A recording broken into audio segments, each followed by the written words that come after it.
যাদের অতীতে রাজনীতির মাঠে কোনো অবদান নেই, কেবল মন্ত্রী বা এমপির স্বজন হওয়ার সুবাদে উপজেলা পরিষদ নির্বাচনে প্রতিদ্বন্দ্বিতা করছেন এমন ব্যক্তিদের ব্যাপারে আওয়ামী লীগের নির্দেশনা কার্যকর হবে।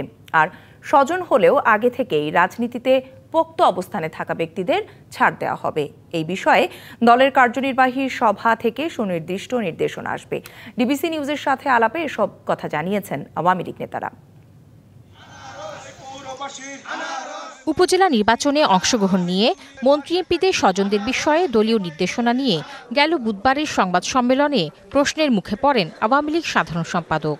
সুনির্দিষ্টভাবে স্বজন হিসেবে কাদের ক্ষেত্রে এই নির্দেশনা প্রযোজ্য হবে এ প্রশ্ন এড়িয়ে যান তিনি। আপনারা এক একটা সংজ্ঞা তো লিখে বলছেন না, আমি আর বলবো না, আমাদেরটা আমাদের কাছে। উপজেলা নির্বাচনকে অংশগ্রহণমূলক করা এবং মন্ত্রী এমপিদের প্রভাবমুক্ত রাখার জন্যই এমন সিদ্ধান্ত নেওয়া হয়েছে বলে জানান দলটির সাংগঠনিক সম্পাদকেরা। তবে এক্ষেত্রে রাজনৈতিকভাবে আগে থেকেই পোক্ত অবস্থানে থাকা ব্যক্তিরা স্বজন হলেও এ তালিকায় পড়বেন না। যারা এক্সিস্টিং চেয়ারম্যান আছেন তাদের ক্ষেত্রে তো আমরা কোনো ধরনের নির্দেশনা দিই। মূলত নির্দেশনাটি হচ্ছে কিছু কিছু ক্ষেত্রে মাননীয় সংসদ সদস্য এবং মাননীয় মন্ত্রী মহোদয়দের একদম নিকট আত্মীয়, তারা অতীতে রাজনৈতিক কোনো অভিজ্ঞতা নেই, রাজনীতির মাঠে তাদের কোনো অবদান নেই, এইরকম অনেক ব্যক্তি হঠাৎ করে নির্বাচনে দাঁড়িয়ে গেছেন। সেখানে পরোক্ষভাবে নির্বাচনে প্রভাবিত হওয়ার একটা সুযোগ থাকতে পারে। আমরা চাই যে দলের ত্যাগী এবং পরীক্ষিত নেতা কর্মীদের মূল্যায়ন হোক, নির্বাচনটা প্রতিযোগিতামূলক এবং অংশগ্রহণমূলক হোক। আমাদের সংসদ সদস্য মাননীয় মন্ত্রীরা তাদের স্বজনরা যারা রাজনীতির সাথে জড়িত না, তাদেরকে দিয়ে নির্বাচন করালে তাদেরকে প্রত্যাহার করে নেবে, এটা আমাদের বিশ্বাস। আওয়ামী লীগের জ্যেষ্ঠ নেতারা বলছেন, যারা দলীয় নির্দেশ অমান্য করছেন তাদের বিষয়ে বিভিন্ন কৌশলে সাংগঠনিক ব্যবস্থা নিতে পারেন দলের সভাপতি। অ্যাকশন বিভিন্নভাবে হয়, বিভিন্ন ওয়েতে নেত্রী তাদের বুঝাই দিবে যে দলের সিদ্ধান্ত তাদের মেনে চলাই উচিত ছিল। 30 তারিখে যে আমাদের ওয়ার্কিং কমিটির মিটিং, সেখানে এই ব্যাপারটা আলোচিত হবে এবং একটা দিক নির্দেশনা আসবে বলে আমি আশা করি। প্রথম ধাপের 152টি উপজেলা পরিষদ নির্বাচনে এখনও 20 জনের বেশি মন্ত্রী এমপিদের স্বজন মাঠে রয়েছেন। Tahsina Jessy, DBC news, Dhaka. উপজেলা নির্বাচন নিয়ে আরো কথা বলতে আমাদের সাথে সরাসরি যুক্ত হয়েছেন ঢাকা বিশ্ববিদ্যালয়ের মার্কেটিং বিভাগের অধ্যাপক ডক্টর মিজানুর রহমান। আপনাকে স্বাগত জানাচ্ছি। আমাকে শুনতে পাচ্ছেন কিনা? জি, শুনতে পাচ্ছি আপনাকে। জি, যেটি জানতে চাই যে আমরা নিশ্চয়ই আপনিও দেখেছেন প্রতিবেদনটি, আওয়ামী লীগের বড় দল এবং এই উপজেলা নির্বাচনকে কেন্দ্র করে তাদের এইবারই একটি নির্দেশনা ছিল যে মন্ত্রী এমপিদের স্বজনরা যেন এই নির্বাচন থেকে দূরে থাকে, প্রভাব থেকে যাতে কিছুটাকে মুক্ত করা যায় নির্বাচনটাকে, সেই সেন্স থেকে দল এরকম একটি নির্দেশনা দিয়েছিল। কেউ কেউ মেনেছে, অনেকেই মানেননি, এখনও আছে মাঠে এবং নতুন নতুন এটি নিয়ে আসলে আলোচনা তৈরি হচ্ছে। সবচেয়ে বড় যেটি যে স্বজন কারা, এটির কি কোনো সংজ্ঞা আসলে সেই অর্থে নির্ধারণ করে দেওয়া হয়েছে? যদি শুরু করি এই প্রশ্নটা দিয়ে। না, আমি এইমাত্র যে বক্তব্যটা আমাদের নেতৃবৃন্দ থেকে পেলাম, এতে কিন্তু স্বজন কারা এটা নিয়ে আমারও একটা অস্পষ্টতা আছে।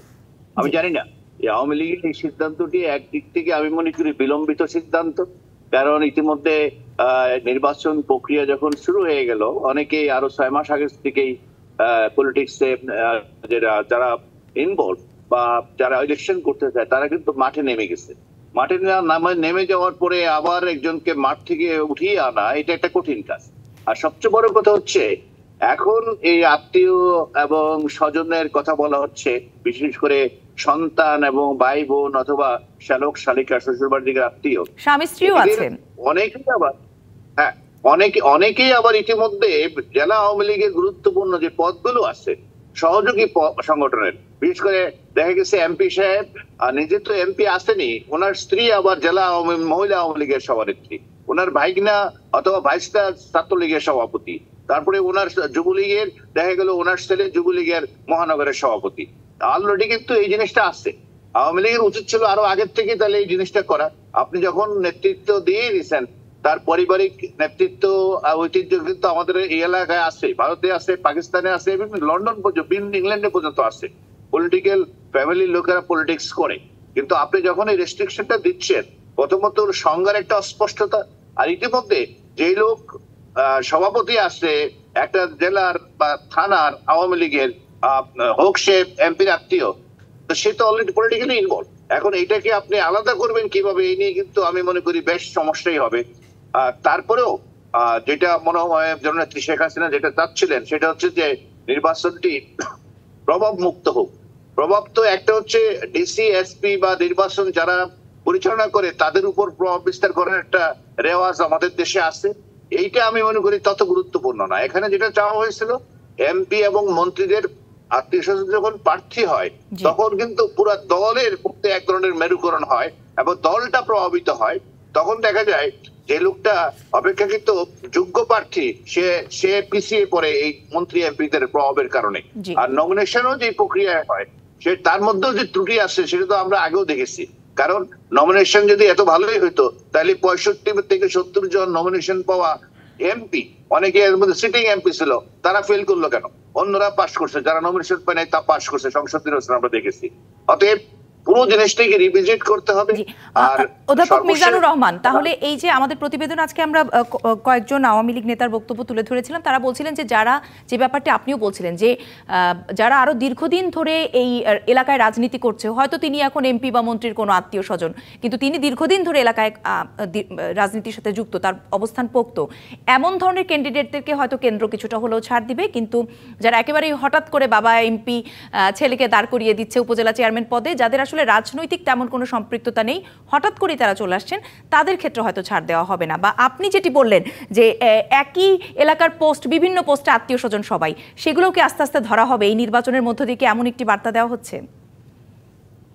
আমি মনে করি যে এটা আসলে একটা অসময়ের সিদ্ধান্ত। এটা আরো আগের থেকে যদি হয়ে আসতো তাহলে ভালো ছিল। এখন এটা খুব বেশি কার্যকর করা যাবে না। আমি বলছি ইতিমধ্যে যারা প্রার্থী তারা দাঁড়িয়ে গেছে, আর ইতিমধ্যে এমপি সাহেবের ভাই, এমপি সাহেবের শ্যালকেরা তো অলরেডি উপজেলা চেয়ারম্যান কিছু কিছু ক্ষেত্রে আছে। এগুলো খুব একটা জটিল সিদ্ধান্ত। আমার মনে হয় পিক এন্ড সুজ, মানে ঘটনা অনুযায়ী আলাদা আলাদা সিদ্ধান্ত নিতে হবে এবং সেটা দলীয় ফোরামে আলোচনা করে অথবা দলীয় ভাবে এটা অত্যন্ত নীরবে নিবৃত্তে এই কাজটা করতে হবে। কিছু লোককে হয়তো কেন্দ্রের নির্দেশনা দিয়ে, ওরকম যারা হঠাৎ করে আসছে, হঠাৎ করে টাকা পয়সা হয়ে গেছে, এমপি সাহেবের সাথে ব্যবসা জড়াইয়া এখন রাজনীতি চলে আসছে, এগুলোকে আলাদা করে চিহ্নিত করে হয়তো নিবৃত্ত করা যাবে কিনা আমি জানি না। এটা একটা চেষ্টা হতে পারে। কিন্তু আমি বলবো সাংগঠনিক ভাবেই যেখানে এই পদগুলো তারা অলরেডি নিয়ে নিচ্ছে, সেখানটাই মনোযোগী হওয়া উচিত ছিল। শুরু থেকে আসলে একটু সতর্ক হবার দরকার আছে। এখন সতর্ক হয়ে কতটুকু কি করা যাবে আমি জানি না। তবে আমাদের ওয়েট করতে হবে 30 তারিখে যে আওয়ামী লীগের যে ওয়ার্কিং কমিটির মিটিং হবে, সেই মিটিং এ কিভাবে সিদ্ধান্তগুলো নেওয়া হয়। তো জিনিস আমার বিবেচনায় এই সিদ্ধান্ত এই মুহূর্তে নেওয়া মনে হয় একটু কঠিনই আছে বাস্তবায়ন করা। তারপরেও আওয়ামী লীগের সর্বোচ্চ কমান্ড থেকে যে সিদ্ধান্ত আসবে সেটা মেনে নেওয়াই তো নেতা কর্মীদের কাজ। আমি সেই ভরসায় থাকতে পারি। আদারওয়াইজ এটা খুব একটা বেশি। আপনি যেটা বলছিলেন যে কার্যনির্বাহী সভায় তো সিদ্ধান্ত আরো কিছু আসবে, আরো অনেক স্পষ্ট কিছু হবে, অনেক কিছু, সেই পর্যন্ত আমরা নিশ্চয়ই অপেক্ষা করতে পারি। অনেক অনেক ধন্যবাদ, আপনি চমৎকারভাবে ব্যাপারগুলো বা কোথায় কোথায় আসলে জটিলতাগুলো তৈরি হচ্ছে সেগুলো ব্যাখ্যা করেছেন আমাদের সঙ্গে। ধন্যবাদ আপনাকে।